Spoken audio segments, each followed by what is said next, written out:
to me. This is very important to me, yeah? As a Celestian, I was born and bred in Celestial, and I will never deny my church. Ìjọ fiori mi kalẹ̀ sí nìyẹn. Bí ayé fẹ́ báyé kọ̀, bí ọ̀run lọ bọ́run hàn. I am a proud Celestian and a proud, NSPPDian. Am I communicating? I will never be shy to talk about God anywhere. As a matter of fact, nigba summer anywhere, timba travel, toba during summer, I'm going to wear my sutana and travel. I'm very proud to be a Celestian. Yeah. So this has been going on. I'm going to talk about Mohbad, but let me quickly chip this in, because there will never be a day I'll be available to talk about this. And the brouhaha has been going on online. Shetiri. Now, Ofeshe Kore, they want to have their annual harvest. Yeah? Now, the harvest is not my problem. See, I want to harvest. This is the meaning of harvest in Celestial, if I'm not wrong. Harvest means pé gbogbo èso, gbogbo irúgbìn, gbogbo nǹkan tá ti gbìn within a year. Ká kó wá, ká wá fi ṣe ọpẹ́, ká wá fi ṣe ìtọrẹ àánú, ká wá fi dúpẹ́ lọ́wọ́ Ọlọ́run. Am I communicating? When Baba Oshofa, started this church in 1947, yeah? Ìgbà tí mo dé tán bí mi tí mo gbọ́njú bá Celestial Church of Christ. Ìtumọ̀ nǹkan tí mo mọ̀ tán pè ní ìkórè nìyẹn, ká mú gbogbo nǹkan ọ̀gbìn wa, gbogbo nǹkan tá ti sow, tá ti ṣe, ká mú wá síwájú Ọlọ́run after a year, ká wá fi ṣe ọpẹ́ sọ́lọ́run. So, as time goes on, one modernize everything. One máa ṣe bazaar, one máa ṣe everything. That is not the bone of contention this morning. The bone of contention is this brouhaha. People have been condemning this man. They have been putting it, they have been sharing it everywhere. Pé Celestial Church to the deal. Want to be Portable àti Pasuma wá sí inú church. Having said that, Celestial one ní àwọn kan tán pè ní task force. They now sent a task force to that church to go and checkmate the man. I am here this morning to bust your bubble to disappoint you all. If you think I'm going to condemn this man, I am not going to condemn that shepherd that brought Portable and Pasuma to his church. And I'm going to tell you the reason. Am I communicating? I'm going to be playing the video of this man. The reason he did that. Yeah? Now, nígbà tí Genesis, 3 years ago, ẹ̀yin Celestial impossible because I like it kẹ́ máa ṣe ojúṣàájú.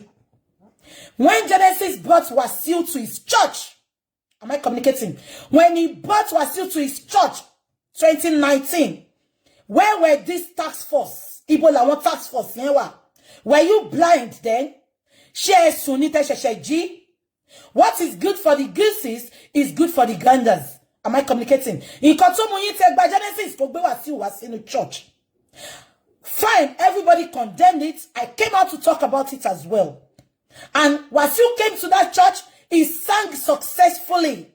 Nobody condemned it. I never see this so-called task force, so-called elders condemning it just because nobody knows this man. It's not about knowing this man. It is about Kiolong Timo. Am I communicating? Hey, gentlemen, communicate. Am I love and like, please? Are you going? When Wasiu came to that church, you all condemned it. But the show still went on to the extent in pé wọ́n pè daddy mi Odunbaku mo fi talk kanisa. Baba Odunbaku was on seat that day. He was sitting at the altar. Watch Wasiu sang. Nobody condemned it. Why are you condemning this man? And this man have a genuine reason. Big reason, which I'm going to be playing for you all this morning. Baba yi Olusho Goshen parish yi. Abiko Olusho Goshen parish yi. Odi so reason. E ma ba mi gbọ́ reason yẹn láàárọ̀ yìí. Now Celestial Church of Christ, please come in here. Move into here. Lè gbà kí àwọn ọmọ ní Fuji wá kọrin church yín, ṣùgbọ́n lè gbà kí àwọn ọmọ ní Fuji wá náwó ní church yín, lè gbà kí àwọn alájà wá náwó ní church yín, lè gbà kí Muslim wá náwó ní church yín. What is the difference? Am I communicating? What is this difference? Lè gbà owó àwọn Muslim, lè gbà owó àwọn musician, lè gbà owó àwọn ọmọ ọ̀tá, ẹ lè gba owó àwọn ọmọ ní paraga, ẹ lè gba owó Portable tó tẹ́ bá fi ṣe chairman. Am I communicating? But ẹ lè gba kan wá kọrin. What is the difference? I'm gonna bust your bubble this morning. Mombo, ẹ jẹ́ kí n block olórí burúkú kan. Ikú ló máa pa ya ẹ̀. Ẹnu tí mo nílé ni ẹnu àṣẹ ni. Ìwọ tó bá mọ bí tó fẹ́ rìn sí, tó já wá sí platform mi. Àbí kò yé yín. Now, ṣé ẹ gbọ́ mi? Ẹ lè gba owó Alájà. Kadi Portable lẹ fi ṣe chairman nsìn, ẹ gba owó ẹ̀. Ṣùgbọ́n ẹni kọ́ máa wá kọrin, kí ni difference? Now, let me now bust your bubble. Another bubble I want to bust ni pé God does not use the qualify. He qualifies people he wants to use. God does not qualify. Ó máa qualify àwọn tó fẹ́ lò ní. Bíbélì ní àwọn tó fẹ́ ló pè, àwọn tó pè ló yàn, àwọn tó yàn ló ṣe lógo. Am I communicating? Ọlọ́run ò mú sẹ́ǹtì kó wá sí òun. Àwọn ọmọ onímọ́tò, àwọn ọmọ aláṣẹ́wó, àwọn tó ti sọnù sínú ìgbèkùn ayé. Àwọn ni Ọlọ́run máa ń pè. Now, this Goshen man, this Goshen pastor, this Goshen prophet. Ṣé mo kọ́ ṣá? Ó dìídì pé àwọn ọmọ olórin yẹn kọ́ wá kọrin ni because ó fẹ́ jèrè ọkàn. Ó fẹ́ jèrè ọkàn. Who are we to judge? God bless you. Ṣé Portable tẹ́ ń wò yẹn? Ó sin Ọlọ́run ju gbogbo ẹ̀yin olórí burúkú tẹ́ sọ pé kó má gbé lọ sí church lọ. Ẹbí ń pé báwo? Mi ẹ rí pé Portable is òun nìkan ni mo ti rí láyé mi. Portable tá sọ yìí. Portable yìí ni mo ti rí láyé mi tó jẹ́ pé ṣé ń gbọ́ mi? Portable tí mo ti rí láyé mi tó jẹ́ pé Ọlọ́run kàn fún ní grace ni. Orin kan tí Portable ni ohun tó wà tó Olamide kọ. Láti ìgbà yẹn mi ò orin gidi tí Portable kọ. Ṣùgbọ́n ó ń lọ síwájú ni. Ẹ wo bó ṣe condemn tó Ọlọ́run gbéga. Ṣé mo reason tó Ọlọ́run fi gbéga because ó ń ti ara ìsìn Ọlọ́run nígbà pé ó lawọ́. Ó ń tọ́jú, ó ń fún àwọn tí ò ní, ó ń fún wọn jẹ. Am I communicating?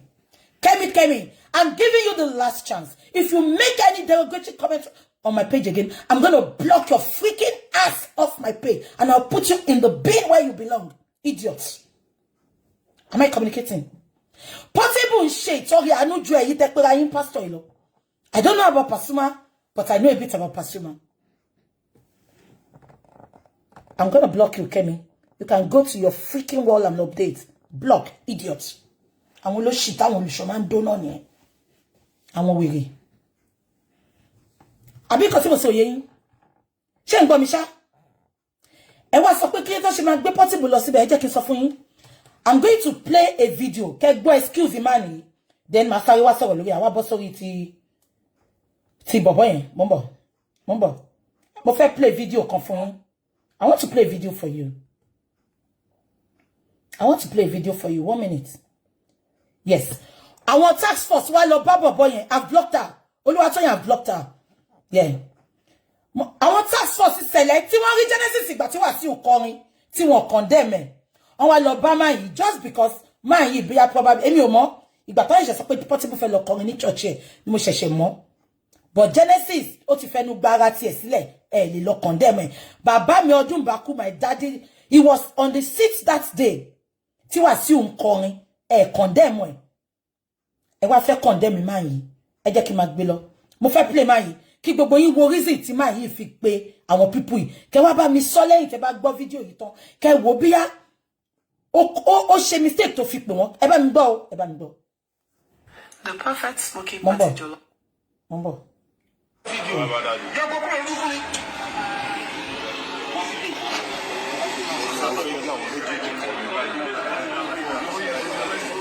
Àwọn task force ló lọ bá ní church yẹn.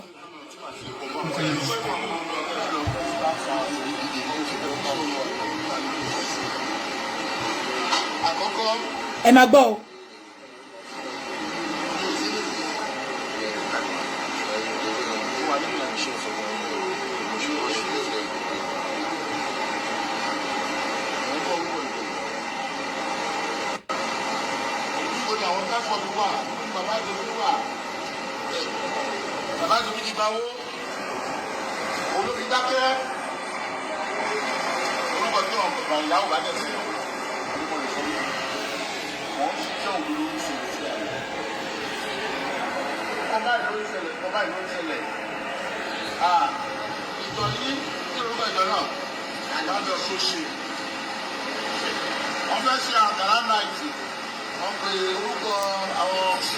Shengbo, eba mi love and like te bá ń gbọ́ because all that want to generate on church wọn.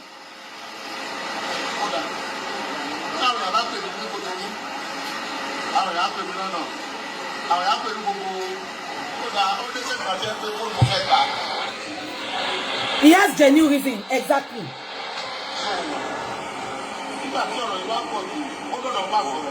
Volume. Yeah, one play generator ni. Generator one ni.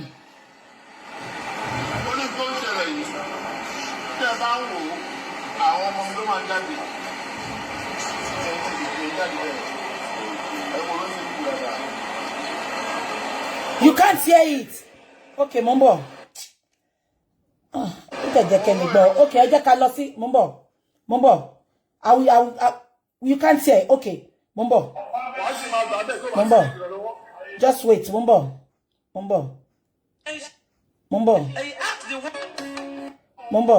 Goshen. Anyway. Mo de fe ke gbo ni o. Okay, let me explain what he said. Ẹ jẹ́ kí n ṣàlàyé fún yín. Now, this man said that àwọn sele àwọn task force wọ́n ní kó lọ bá pé kíni reason tó fi fẹ́ gbé Pasuma, sorry. Wọ́n ní kíni reason tó fi fẹ́ gbé Pasuma àbí kò yé yín Pasuma àti Portable wa. Ó wá sọ statement kan, ṣé ń gbọ́ mi. Baba, àwọn tax force sọ pé wọ́n ń pe òun ní káàkiri. Ẹ jẹ́ bá mi bí tax force man yìí. Ṣé wọ́n sùn ní ìgbà tí Genesis gbé Wasiu wá. Wọ́n pè wọ́n gbà yẹn. Just because irú àwọn ọdún bá kú, wọ́n wà ní church yẹn lọ ṣe lọ́ba. Àbí ẹ bá mi dìyẹn mú. Now, ìgbà tó lọ síbẹ̀, ó náwọn èèyàn pé òun lòun ṣe wá bá wọn pé kí ni reason tó ṣe fẹ́ gbé Portable àti Pasuma wá sí church wọn. Olùṣọ́ Goshen parish yẹn wá dáhùn pé kán lọ wo history òun. Ó lóun ti gbé Tọ́pẹ́ Àlàbí wá. Òun ti gbé gbogbo wọn wá kò sí olórin Lánrè Tẹríba gbogbo wọn. Ó lóun ti gbé wọn wá sí church òun. Ó ní kán lọ Google òun kán lọ wo history òun. Ó lóun ti gbé Saint Janet wá. Òun ti gbé gbogbo wọn wá pátá. Ó ní kán lọ wo history òun. Ó ní ṣùgbọ́n tí gbogbo wọn bá ti wá, tó bá ti ń lọ, ṣé ń gbọ́ mi. Ó ní gbogbo àwọn tó bá wọn wá yẹn, wọ́n tún máa lọ ni. Ó ní shortage ló jẹ́ fóun.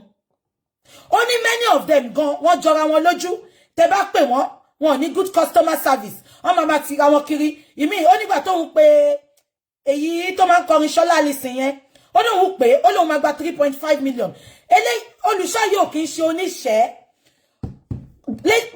Olùṣọ́ wa sọ pé Ṣọlá Alison kó gba 2.5. Ó ní Ṣọlá Alison sọ pé kó lọ bá manager òun sọ̀rọ̀. Ẹ máa gbọ́ o, ẹ̀yin tẹ́ ń gbọ́ mi o. Ó nígbà tó ń wá pé Ṣọlá tó ń pè manager Ṣọlá Alison. Ó ní manager Ṣọlá Alison sọ pé kí lorúkọ church yẹn ná. Ẹ máa wo àwọn tó sọ pé kò pè sẹ̀lẹ̀ o. Ẹ máa wo àwọn tó ń sọ tèmi náà dẹ̀ ti experience rẹ̀. True èèyàn kan tó wá fẹjọ́ sùn mi tó ní kí n bóun ṣe chat lórí àwọn gospel artist sẹ̀lẹ̀. Mo kàn wò pé no, adìyẹ ò kí ń jẹ fara wọn. I'm not going to do that. Ìwọ má lọ bá wọn mọ́. Èyí tó bá fi pé ó máa pè ó máa dá ẹ lóhùn, òun ni kó máa pè. Ṣé nǹkan tí mo sọ yìí? Ẹ bá mi love and like. Ó nígbà tó ń pe manager Ṣọlá Alison. Ẹ bá mi love and like, please. Ẹ bá mi love and like, please. It's as if I'm not. Ṣé ń gbọ́ mi? Ó nígbà tó ń pe manager Ṣọlá Alison. Ṣé ń gbọ́? Ó ní manager Ṣọlá Alison sọ pé kí ló kọ church yẹn ná. Ó nígbà tó ń dá kọ church yẹn just because they don't know the church. Ó ní àwọn tí ẹ ní show lọ́jọ́ yẹn. Ẹ bó ṣe turn máa yẹn down. Máa yẹn ló ń wá jókòó pé gbogbo ọjọ́ tí gbogbo wọn kúkú ti ń wá náà shortage lọ jẹ́ fóun. Ó wá ní tóun bá lọ pe àwọn ilé àwọn fans wọn máa wá. Àwọn ọmọ street tó ti ṣàkólọ tó ti sọnù wọ́n máa tẹ̀lé wọn wá. Àwọn ọmọ ó sánlé wọ́n máa tẹ̀lé wọn wá. Àwọn tó ti ro ilé ayé wọn pín. Àwọn bí olè, àwọn bí ọ̀mùtí, àwọn bí a lot of people. Wọ́n máa tẹ̀lé wọn wá sí church yẹn. Wọ́n á jẹ èrè ọkàn. He has a point. If you think he has a point, please type he has a point. Ṣé get nǹkan tí mo sọ ṣá. Tí mi náà dẹ̀ wò tí mo dẹ̀ understand. Ṣàbẹ̀ pé gbogbo àwọn sẹ̀lẹ̀ tó ń pè yẹn tó bá ń lọ, ìmí àbáwọn musician yẹn, àbáwọn padà lọ church wọn, ìmí àpadà lọ sí church yẹn.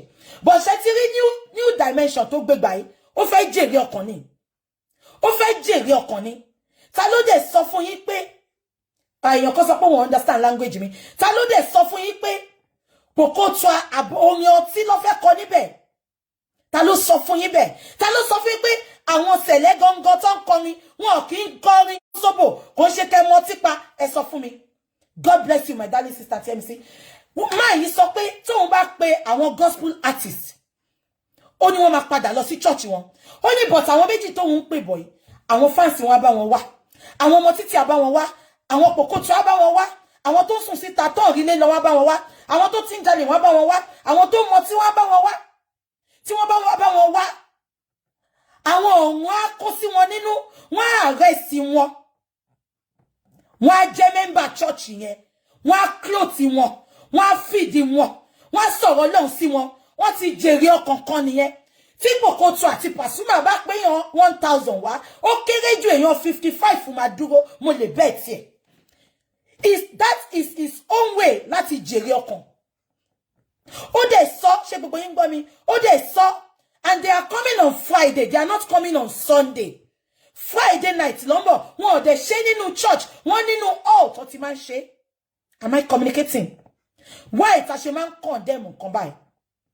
Ṣé wọ́n ti pé Wasiu tó lọ kọrin lọ́dọ̀ Genesis, inú church níjọ́ kórè gangan lòun ṣe tiẹ̀ o. Àwọn eléyìí ò ṣe ń jọ yẹn. Ẹ tún wá mọ̀ nǹkan tó tún sọ. Tó jẹ́ pé many of àwọn olùṣọ́ yẹn, Ankara tó fẹ́ wọ̀ yẹn gan is white and black. Lára Ankara yẹn, Pastor SBG Ọ̀ṣọ́fà ló yà síbẹ̀. Ẹni tó dá sẹ̀lẹ̀ sílẹ̀, olùdarí Celestial Church of Christ ló yà sí Ankara yẹn. Unlike many shepherds, tó jẹ́ pé fọ́tò ara wọn, fọ́tò ìyàwó wọn ló máa gbé sára Ankara yẹn. Fọ́tò Papa Ọ̀ṣọ́fà ló yà sára Ankara yẹn. Tó dẹ̀ ní kọ́tà. Kí ló dẹ̀ ṣe ya fọ́tò bàbá Ọ̀ṣọ́fà sí? Ó fi ń gbórúkọ bàbá yẹn ga ni. Ó fi ń gbórúkọ ìjọ mímọ́ ga ni. Tí wọ́n bá gbé wọn wá síbẹ̀, táwọn fáǹsì Pokoto tó tẹ̀lé wọn lọ síbẹ̀, táwọn fáǹsì Pasuma tẹ̀lé wọn lọ, tó ń jèrè ọkàn, wọ́n á máa sọ pé níjọ́ tí Goshen Parish Celestial tó ṣe Ankara night, ìjọ yẹn lọ́lọ́run gba life àwọn, ìjọ yẹn lọ́lọ́run gbà kóso nú ayé wọn, ìjọ yẹn lọ́lọ́run jèrè ọkàn. Am I communicating? Why ta understand ibi tí máa yí ti ń bọ̀, tẹ́ ń condemn ẹ̀? This is his own way of winning souls. Am I communicating? You can win your souls different ways. So far you are winning souls. Tí o lé àwọn àgùntàn tó wà nílé, tó lé wọn síta, tó fi wá ilé wọn síta. Ẹ̀yin wèrè tẹ́ ń condemn money, mo challenge ẹ̀yin olùṣọ́ yìí. 99% yín, ìyàwó níyàwó lẹ̀ ń do, cross fuck inú church ni. Leave this man alone. Bó ṣe lè jèrè ọkàn ẹ̀ nìyẹn. And when you look at the man, he's a prophet. And when you look at his appearance, I said, but don't judge book by its cover. I know. But when you look at his appearance, you will know that true kokolo will not fi desele. Kí ni mo kọ́kọ́ sọ fún yín kí n tó bẹ̀rẹ̀?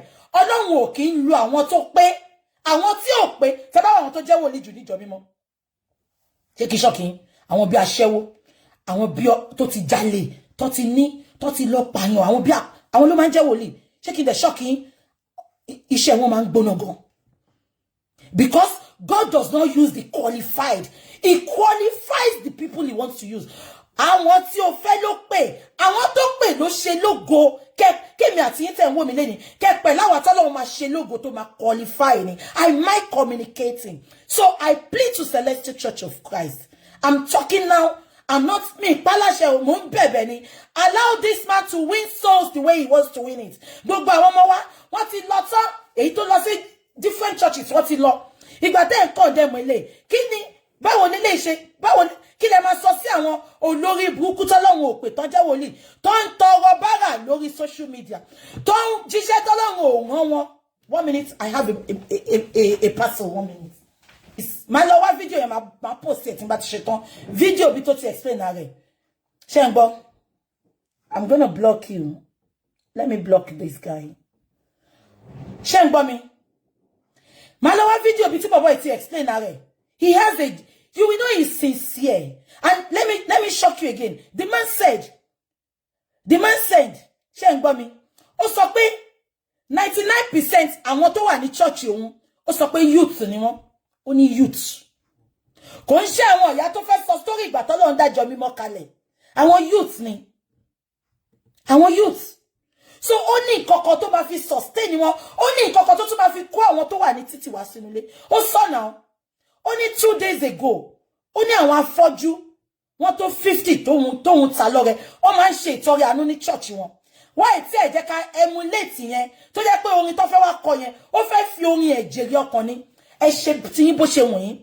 And other churches condemning this man. Please, ẹ ṣe tí yín bó ṣe wọ̀nyí. Ẹ lè jèrè ọkàn bó ṣe wọ̀nyí. Bó ṣe wọ́n anybody ló ṣe jèrè ọkàn. Madam Olakija, mo fi tọwọ́tọwọ́ pè yín mà. Madam Olakija goes on the street. You will never see Madam Olakija in Banana Island winning souls. You will never see her in Victoria Island winning souls. He goes to places like Mushin, places like Oshodi to win souls, to preach, to win souls. I have witnessed it before. I even share it on my page. Madam Olakija, as rich as she is, she doesn't win souls in Banana Island. She wins souls. 1 minute. I just started blocking your phone. 1 minute. She doesn't win souls in Banana Island. Be Oshodi. Be Mushin. Ibe leti mari Madam Olakija. Ton jeri ọkàn. Kí ló dé? Because àwọn tó ti ṣáko lọ. Àwọn tó wà níta. Àwọn la fẹ́ pè wọlé. Àbí kò yé yín? So please, to every church condemning this man bringing Portable and Pasuma to their church, please, efficiently shetin. Efficiently shetin shebe itari ni, itari nko. Itari nko. Efficiently shetin, bo she won ni kaluku, lo she le jere ọkàn. Ma show yin ni kini kan lọ́sàn yìí. Uncle Pastor Gold. Ẹ jẹ́ kí sáré lọ wo. Anyway, he has a Pentecostal church. Gold.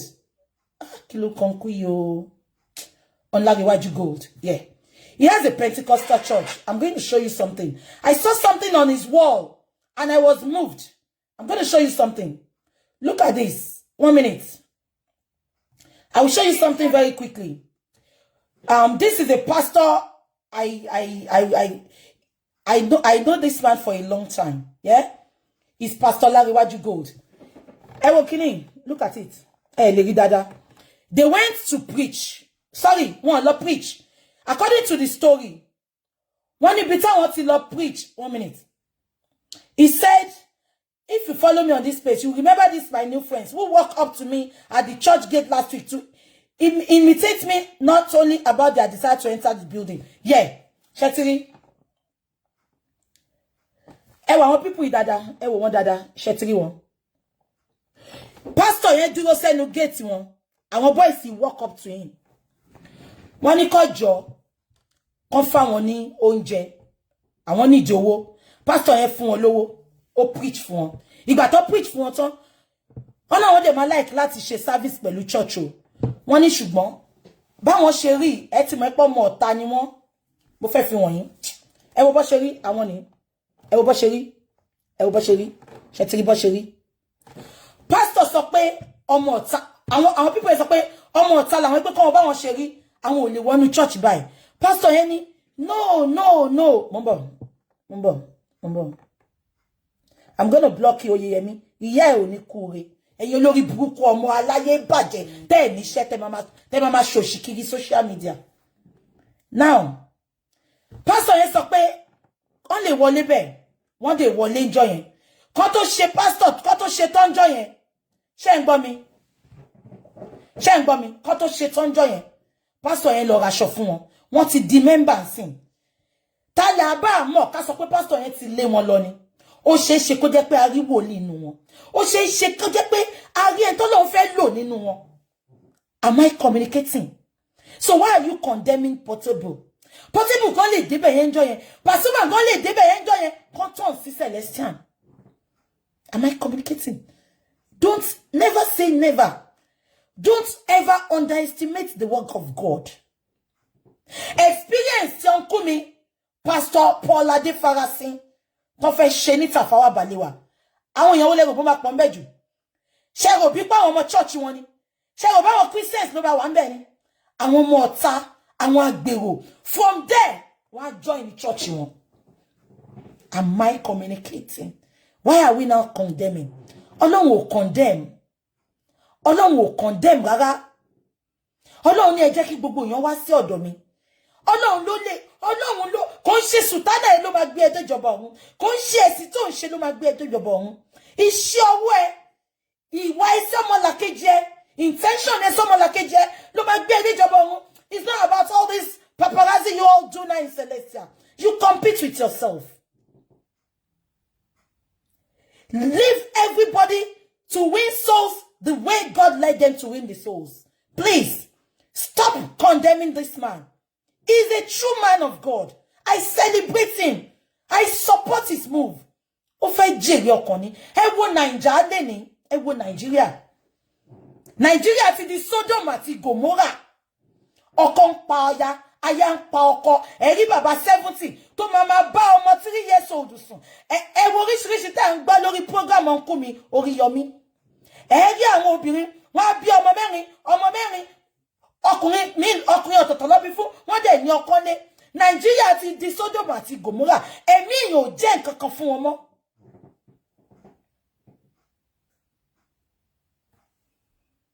Allow people to win souls the way they want to. Àbọ̀ ìtọ́lọ̀ màlù. Mohbad kú sí gbogbo yín sọ pé wòlíì ni. Gbogbo orin tó ń kọ ẹ ti fi wò pé lè yóò kọrin gospel à lè gbọ́. Ṣùgbọ́n ìgbà tó kú tán, àwa ń gbọ́ orin àṣìṣe mọ́ pé wòlíì ni.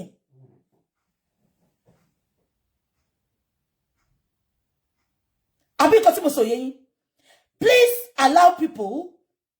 Exactly, even in the church, ẹ wo nǹkan tó ṣẹlẹ̀ lẹ́kìtì. Olórí church, olórí àlùfáà, ó pa ìyàwó ẹ̀ tó ní 8 months pregnant láti fi ṣe ògùn owó.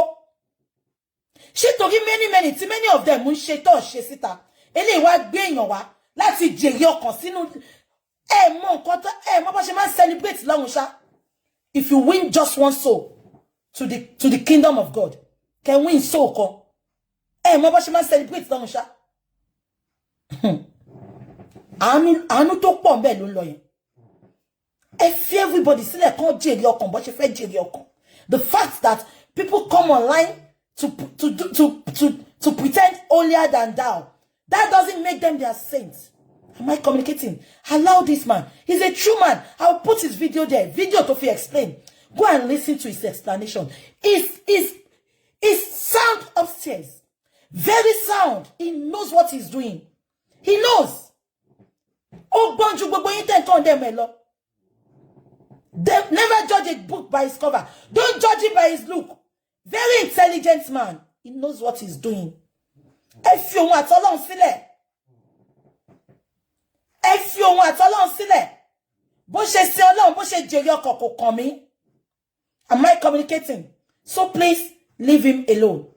And before I stop now, Mori lady kan Àṣàbí ọlọ́ṣẹ́ àbí kí ló ń jẹ́.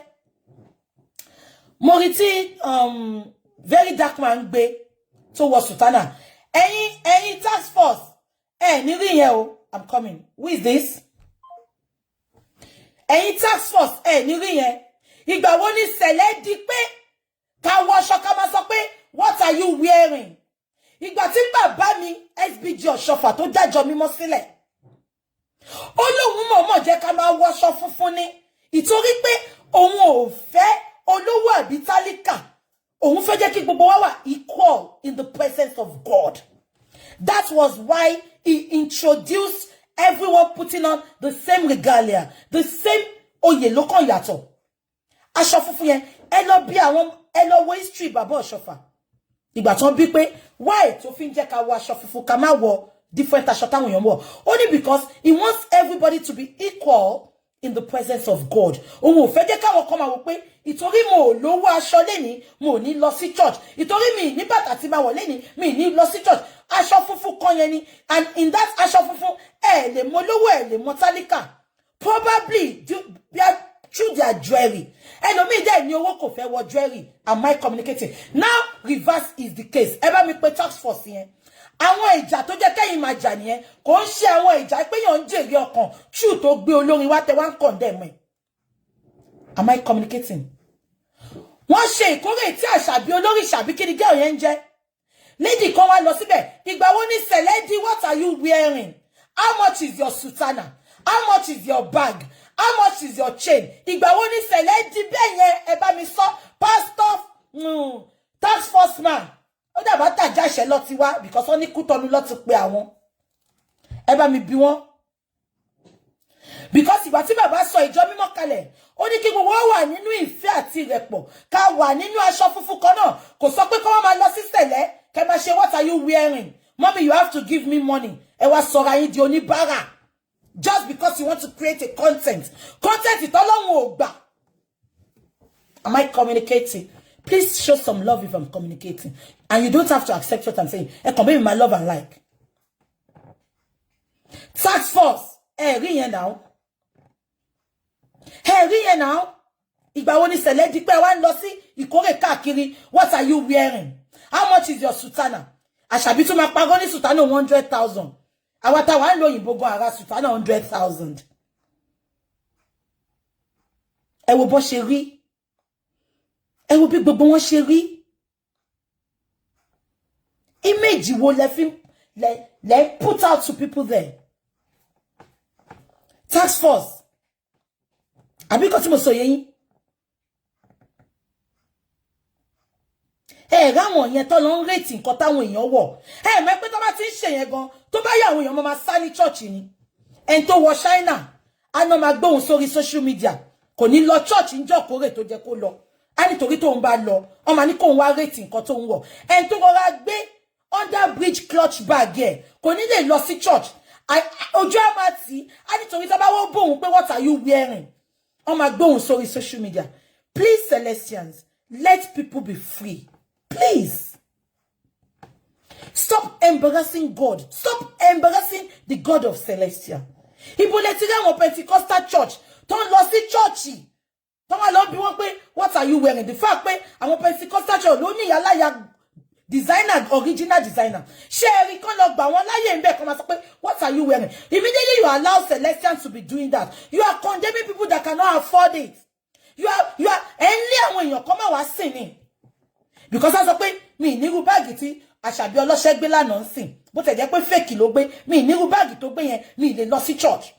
Why are you allowing that? So that is normal, but the shepherd of Goshen that is, you know, winning souls to his church, you are condemning it. Go and think twice, Celestia. You all are not getting your priorities right. You are not. But ìjẹkújẹ ti pa yín now. Ẹ máa dó yàwó níyàwó, ẹ máa dó ọmọ ìyá àjọ yín, ẹ máa cross fork. Ẹ̀yin lẹ máa gbẹ́bọ, lẹ máa gbé gbogbo ẹ̀, wòlíì kàkúnú yín, ẹ ní lè sọ̀rọ̀. Anyway, that is not my bone of contention. Ẹ jẹ́ ká padà síbi tá tí ń bọ̀. Who killed? Oppression, exactly. They oppress a lot. Wọ́n ní ká gbé ọrẹ wa wá síwájú Olúwa, ká fi ṣe ọpẹ́ ni. That is the meaning of harvest. That is the meaning of ìkórè. But now, reverse is the case. Òṣì ló máa ṣe bí ẹran aṣẹ́wó. Òṣì ló máa ṣe bí ẹran aṣẹ́wó. Wọ́n máa ṣe competition. Wọ́n máa ṣe competition.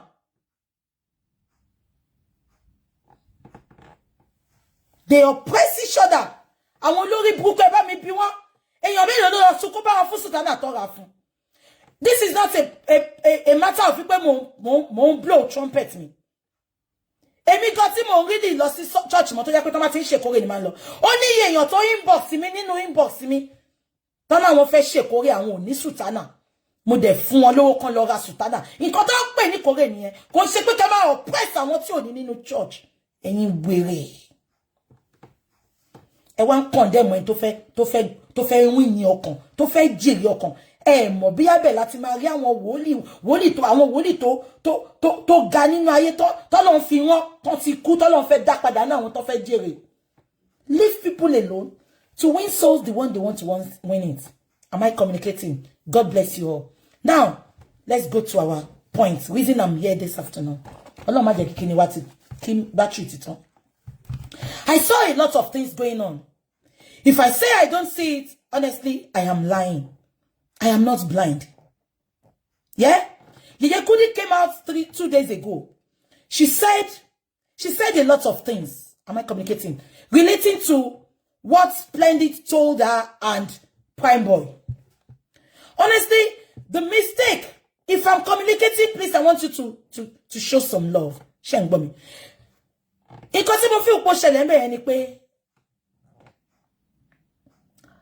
Lagelu said a lot of things, which, if I'm okay, I'll be playing some this morning.